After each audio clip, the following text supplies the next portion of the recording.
നമ്മൾ ചിലപ്പോൾ dining ഹാളൊക്കെ maximum space മുതലാക്കിക്കൊണ്ടിരിക്കുന്നത്. എനിക്ക് എന്ന് വെച്ചാൽ ഡൈനിങ്ങിന് ടേബിൾ വല്ലാണ്ട് വലുതാക്കിയാലും ബുദ്ധിമുട്ടാണ്. സ്പേസസ് നമുക്ക് ഓവറോൾ നമുക്ക് സ്ഥലം നഷ്ടപ്പെടും, ഭയങ്കര കൺജഷൻ ഫീൽ ചെയ്യും. അപ്പോൾ അത് കാരണം ഒരു സ്റ്റാൻഡേർഡ് സൈസാണ് ഞാൻ എപ്പോഴും പ്രിഫർ ചെയ്യാറുള്ളത്. അപ്പോൾ അതുകൊണ്ടാകുമ്പോൾ നമുക്ക് എനി ടൈം കുട്ടികൾക്ക് പോകാൻ സെർവ് ചെയ്യാനും പറ്റും, എല്ലാത്തിനും സ്പേസും കിട്ടും. 6 ആൾക്കോ അല്ലെങ്കിൽ 8 ആൾക്കോ ഇരിക്കാൻ പറ്റുന്ന രീതിയിലുള്ള ടേബിൾ ചെയ്തിട്ടുള്ളത്.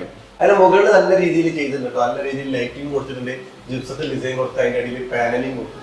ചുമരിൽ ഞാൻ നേരത്തെ പറഞ്ഞ ടെസ്റ്റർ പെയിന്റ് അടിപൊളിയായിട്ട് ചെയ്തിട്ടുണ്ട്. നല്ല ഭംഗിയായിട്ട് ഒരു ഇന്റീരിയർ എലമെന്റ്സ് കൊടുത്തതോടുകൂടെ നല്ല ഭംഗിയായിട്ട് 2 സൈഡിലും വിൻഡോ കൊടുത്തിട്ടുണ്ട്. പിന്നെ എനിക്ക് ഇഷ്ടപ്പെട്ടത് എനിക്ക് ഇഷ്ടപ്പെട്ടു നിങ്ങളെ ഡിസൈൻ പാർട്ടീഷൻ കൊടുത്തത്.